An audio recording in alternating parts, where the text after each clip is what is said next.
La infancia es uno de los periodos más importantes en la vida de cada uno de nosotros. Sin embargo, está repleta de peligros una vez que podemos sufrir de muchas enfermedades comunes de la niñez.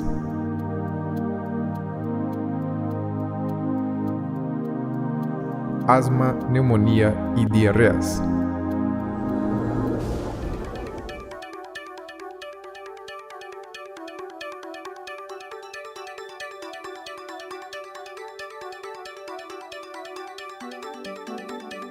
La vida es un verdadero milagro. Vivir con salud es un don divino. Pero al menor descuido de nuestra parte, un accidente o una exposición a factores ambientales pueden resultar en una enfermedad grave e incluso la muerte. En este punto entra en acción la ciencia médica, capaz de prevenir, tratar y sanar innumerables enfermedades.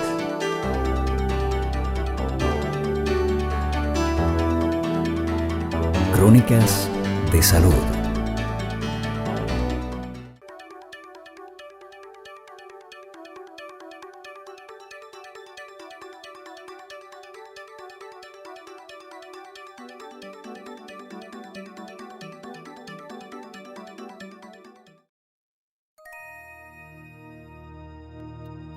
El asma es una enfermedad de carácter autoinmunitario causada por una hiperactividad del sistema inmunológico frente a uno mismo, y nosotros podemos observar mayormente en los niños, principalmente en periodos de primavera, cuando hay polen en los árboles o en las flores, ¿no?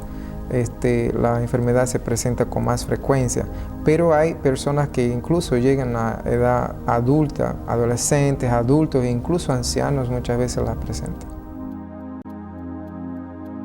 La doctora Rosario Pinto es médica pediatra neumóloga y jefa del Departamento de Consultas Externas del Hospital Santa Cruz de la Caja Petrolera de Salud. Ella es considerada una de las más grandes autoridades médicas en el tratamiento del asma en todo el país. El asma bronquial es una enfermedad inflamatoria crónica. En este momento, por estudios internacionales, sabemos que la incidencia y prevalencia oscila desde un 5% hasta un 35% en diferentes poblaciones. Obviamente es una enfermedad que, en vez de haber sido controlada, día a día está en aumento. Las características de esta enfermedad es que es una enfermedad inflamatoria crónica que se caracteriza por presentarse en cualquier época de la vida. Puede ser principalmente en niños lactantes, niños escolares, incluyendo a los adultos. Varía dependiendo de la edad en que se presente. A veces puede presentarse simplemente con un cuadro de tos continua, o puede presentarse con tos y cansancio después de los ejercicios físicos, o como clásicamente se presenta con dificultad respiratoria, tos y otras características que nos demuestran que existe una insuficiencia respiratoria. Es importante recordar que esta enfermedad puede ser subdiagnosticada en los menores y en los lactantes, porque pasa como si fuese resfríos de repetición o como cuadros virales o gripales que se repiten muy continuamente.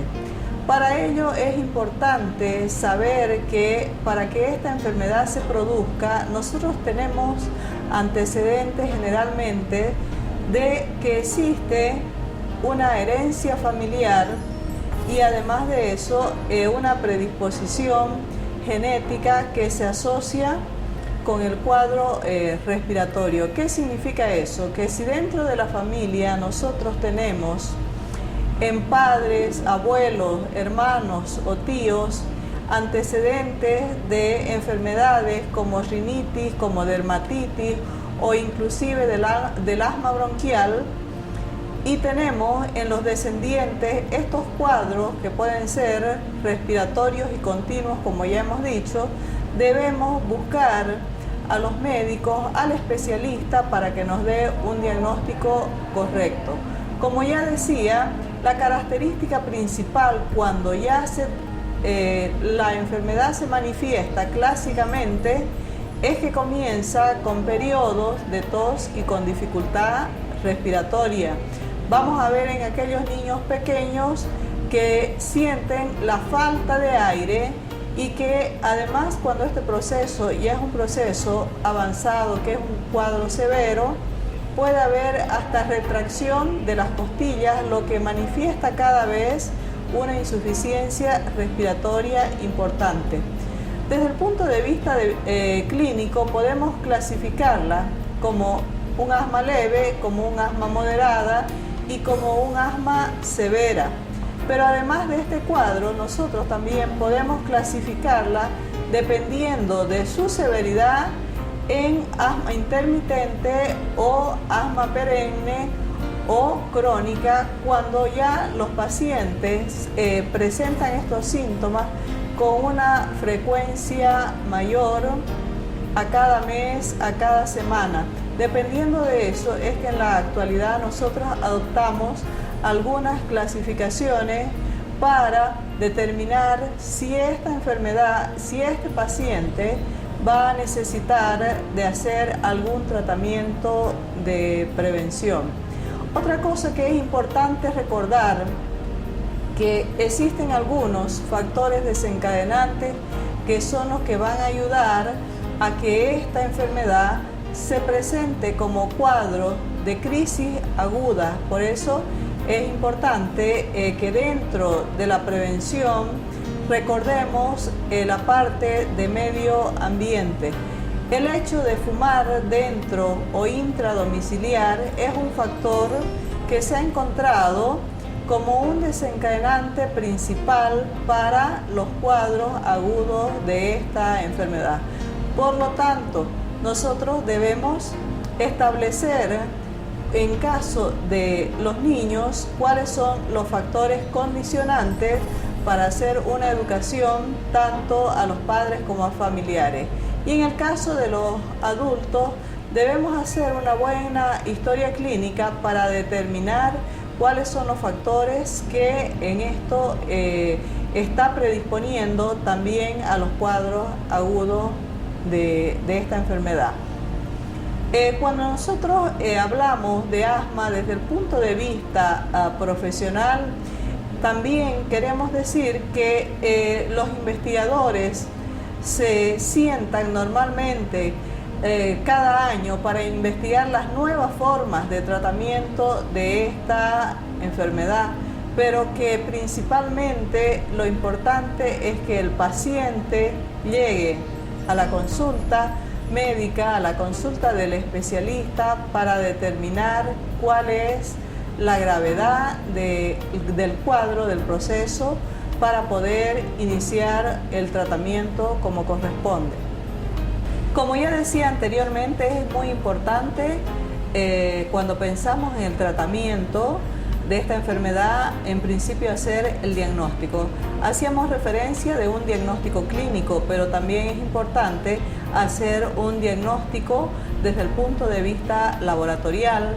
Es por eso que cuando tenemos un paciente que se ha repetido en los síntomas, debemos realizarle estudios de laboratorio, más como principio de descartar otro tipo de enfermedades que son las que pueden evolucionar también con este tipo de síntomas.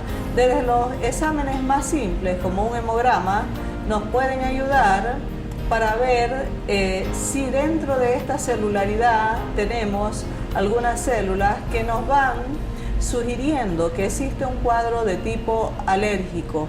Después existen algunos estudios específicos, dentro de ellos tenemos la IgE, que es el padrón de alergia, principalmente cuando hacemos una IgE específica a alguna sustancia va a ser de mayor ayuda. Una radiografía de tórax importante, porque debemos descartar que exista cualquier patología de tipo de una malformación congénita, de una tuberculosis específica, que también puede dar una similitud dentro de los síntomas. Estoy hablando, dando un ejemplo de las sibilancias que se presentan clínicamente en esta enfermedad y que son una característica, pero que en algunas ocasiones pueden estar producidas por otro tipo de enfermedades. Un estudio que no puede faltar en pacientes mayores de 3 años es el estudio de función pulmonar. En este caso, la espirometría, como también es llamada, es un estudio obligatorio dentro del screening de los pacientes portadores de asma. En este momento también tenemos otro medio que nos ayuda a hacer este diagnóstico en pacientes menores de 5 años, que es el test de resistencia de función pulmonar, que es más o menos lo mismo que un test de espirometría. Mediante todos estos estudios, nosotros no solamente vamos a lograr el diagnóstico, sino que nosotros podemos también conseguir una visión de lo que será el pronóstico de esta enfermedad. Dentro de lo que estamos hablando, una vez que ya tenemos un diagnóstico hecho, debemos pensar en un tratamiento.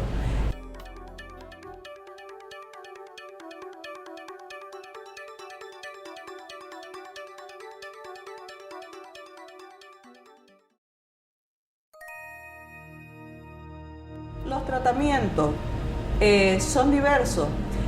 En los casos agudos, que es en los casos en que la enfermedad presenta síntomas respiratorios con tos, sibilancia y disnea, cuando ya hablamos de esa retracción intercostal, nosotros la consideramos como un cuadro de una crisis aguda.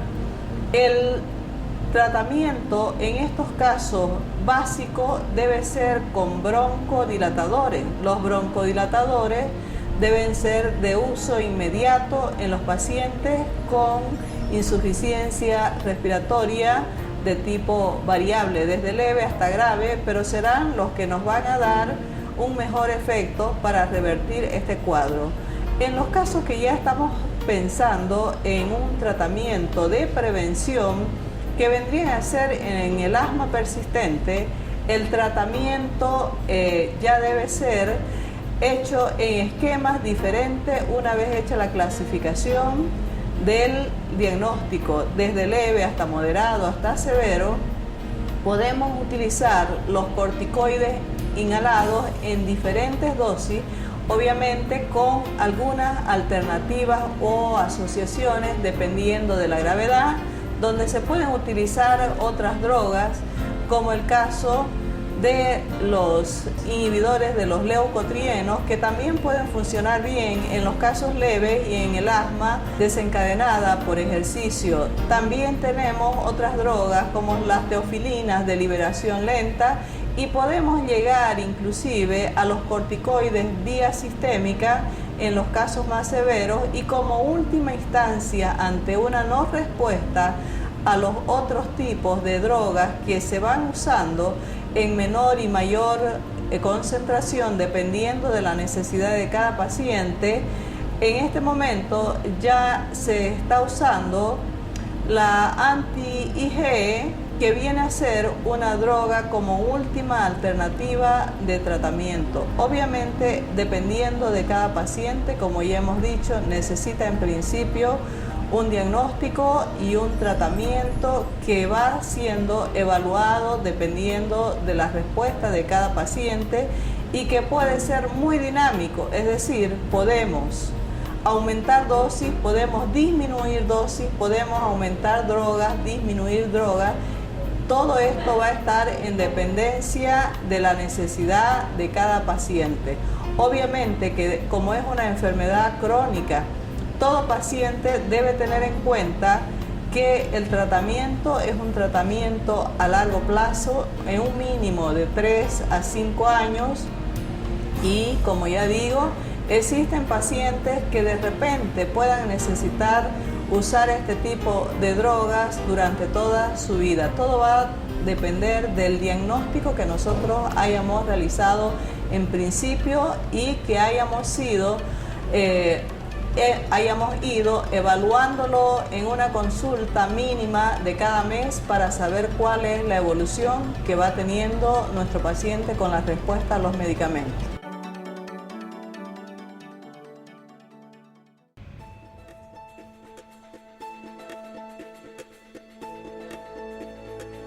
Las neumonías y bronconeumonías son enfermedades del tracto respiratorio y que afectan mayormente a los niños porque su sistema de defensa o sistema inmunológico todavía no es tan apto a combatir este tipo de infección.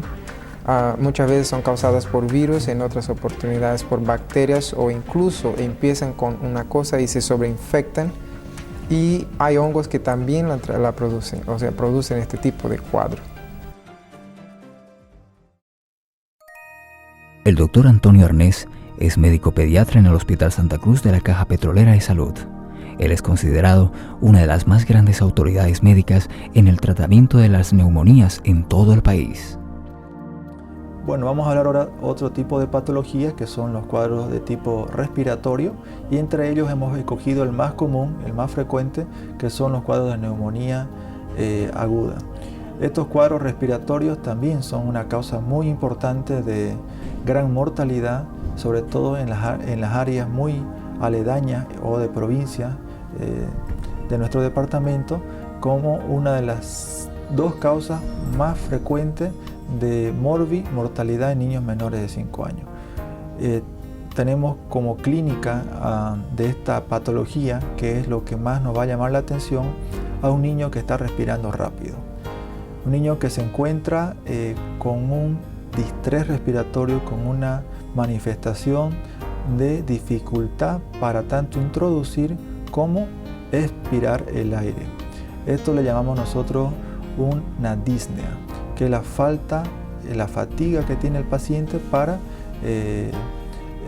oxigenar sus tejidos, por lo que manifiesta ciertos signos a nivel torácico, a nivel facial, con una fase muy disneica, con un tórax bastante marcado, con los músculos accesorios, para tratar de introducir un poco más de oxígeno. Estos cuadros de neumonía, en un 60% sabemos que son de causa viral y solo un 30 a 40% de causa bacteriana, u otros que sería un 5% que también son causas muy raras en los niños, pero que no está de más decirlo, por ingestión de algunos gases, sobre todo accidentes en casa, pueden producir algún tipo de neumonía química, o también algunas quemaduras que producen neumonía química.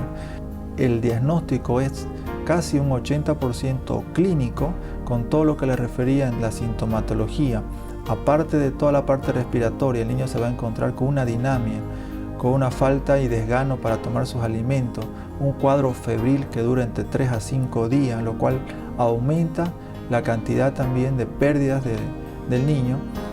Eso más un laboratorio que nosotros lo llamamos el hemograma, que es un laboratorio en sangre que nos mide la cantidad de células blancas y rojas que tenemos en el organismo, y la radiografía de tórax en sus diferentes proyecciones nos puede ayudar a delimitar el lugar de inflamación, de infección que tiene ese pulmón.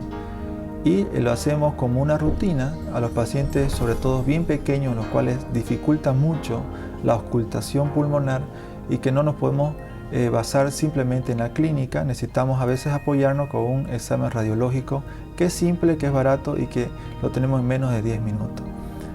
Teniendo todos estos exámenes más una clínica que es sugestiva de una neumonía de tipo bacteriana, nosotros tenemos como tratamiento iniciar antibiótico. Mientras más antes se inicia el tratamiento específico, el antibiótico que es más adecuado para el niño según la edad que él tenga, eso va a determinar también el germen que probablemente esté produciendo la neumonía, por lo cual hay antibióticos que son dados para ciertas edades específicos, los cuales están dentro de un esquema que nosotros lo manejamos dentro del servicio de pediatría. El tratamiento de las enfermedades respiratorias depende del agente causante de la enfermedad.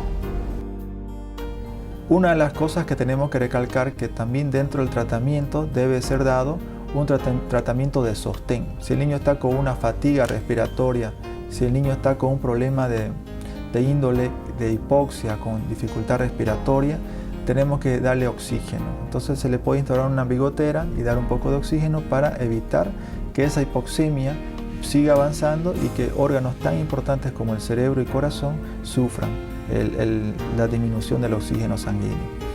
Otra de las medidas que también nosotros hacemos y que es de importancia es al niño las aspiraciones de esas secreciones. Mientras más pequeño es el niño, él puede producir cierta crisis de apnea, de cianosis, por la misma cantidad abundante de las secreciones que él puede estar teniendo por su cuadro de neumonía.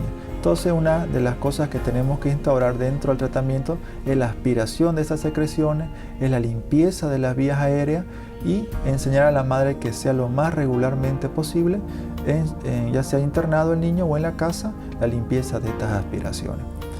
Y dentro de los otros tratamientos que también son de medida dietética, de medida de sostén, podemos instaurar una fisioterapia respiratoria y posteriormente también controles laboratoriales para ver la evolución del paciente. Mantenga contacto cercano con su pediatra en cualquier cuadro de simple resfrío, de simple cuadro respiratorio, una simple diarrea. Usted vaya a la consulta no esperando que este cuadro evolucione hacia un cuadro más grave.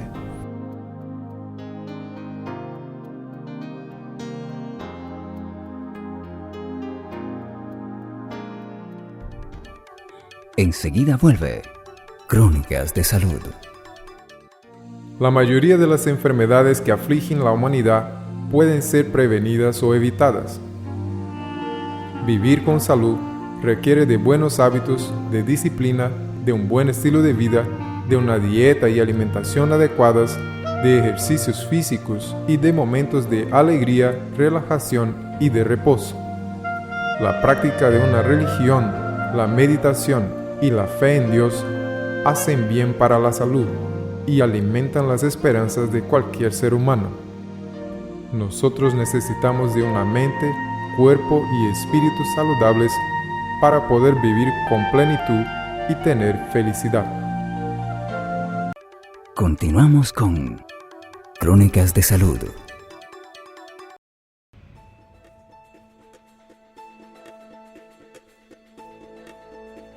Dentro de los síndromes diarreicos que nosotros observamos en la clínica médica, las enfermedades diarreicas agudas acostumbran afectar mayormente a los niños, básicamente por las malas condiciones que se presentan sus alimentos una vez que la mayoría de las veces están contaminados con algún microorganismo patógeno o causador de enfermedades. Hablando un poquito de los síndromes diarreicos agudos, tendremos que definir que una diarrea es el aumento de la frecuencia de las deposiciones normales en un niño, asimismo como la disminución de la consistencia de las mismas deposiciones. Y tenemos que estos síndromes diarreicos pueden ser agudos cuando son por 7 días o pueden ser crónicos cuando sobrepasan 2 a 3 semanas con el cuadro diarreico. Dentro de la clínica que un niño va a presentar, sobre todo en niños muy pequeños, la clínica puede ser muy florida, con manifestaciones muy notorias, con pérdida de tanto líquido como electrolitos, lo cual se puede ver al niño pálido, un niño deshidratado, bastante irritable. En algunos casos se puede encontrar un niño también con alteraciones ya neurológicas, en estupor, letargia, incluso en coma. Nosotros tenemos mucha estadística sobre estos cuadros diarreicos acá en Bolivia, por ser uno de los países que tenemos gran índice de mortalidad por estos cuadros, sobre todo en niños menores de 5 años. Dentro del diagnóstico que nosotros hacemos para definir si un cuadro diarreico, la etiología es de tipo viral, bacteriana u otro tipo de etiología que puede ser en un niño, es a través de los laboratorios. En pediatría nos valemos mucho de los exámenes complementarios por lo difícil que es tener una buena clínica con un niño, sobre todo cuando es un lactante, y no provee mucha información sobre los síntomas, los signos de la patología. Los laboratorios de oro para hacer un diagnóstico en los cuadros diarreicos es el examen en fresco de las heces fecales, llamada también moco fecal, y además pedimos un cultivo de este moco fecal. Eso nos va a dar referencia, dependiendo de los valores que nosotros sabemos, normales, y los que se encuentran alterados, si el proceso es de tipo bacteriano o es de tipo viral. Y de acuerdo a este resultado nosotros podemos, además de la clínica, instaurar un rápido tratamiento para evitar las complicaciones que pueden ser fatales en los niños más pequeños. Para tratar los síndromes diarreicos es necesario conocer el agente específico de la enfermedad. Tenemos dentro de los tratamientos, que es lo más importante y es el gold estándar en los niños, es tratar la hidratación. Evitar que el niño siga deshidratándose, entrando en procesos mucho más graves, letales, como son el coma y posteriormente la muerte. Hidratamos al niño según el peso, según la gravedad de la deshidratación, y esto lo hacemos de modo endovenoso cuando el niño no puede tomar nada por vía oral, colocándole una vía periférica a través de una vena y tratando de darle compensar las pérdidas que ha tenido.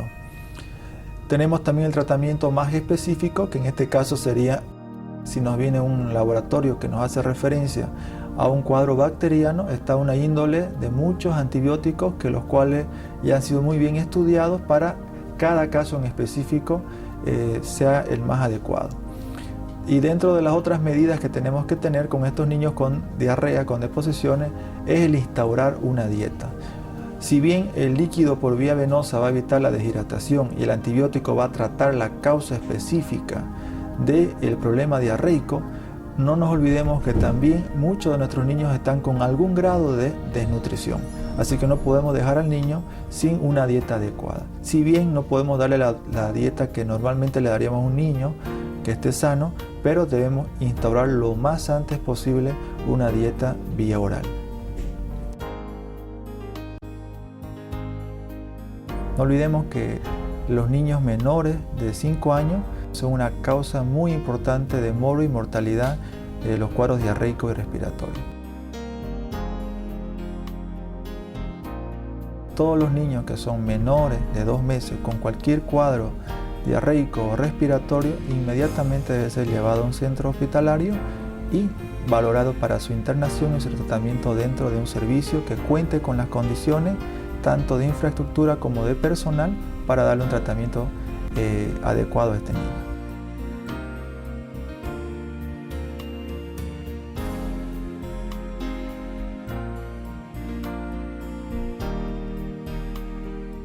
Para mayor información sobre el tema que usted está viendo, ingrese a nuestro sitio en internet www.cronicasdesalud.com.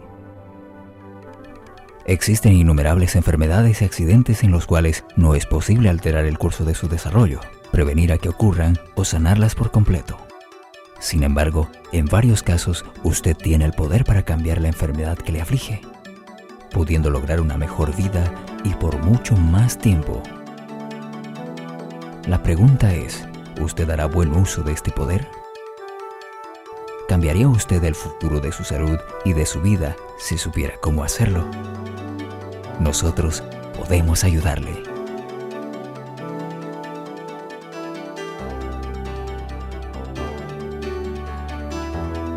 Crónicas de Salud.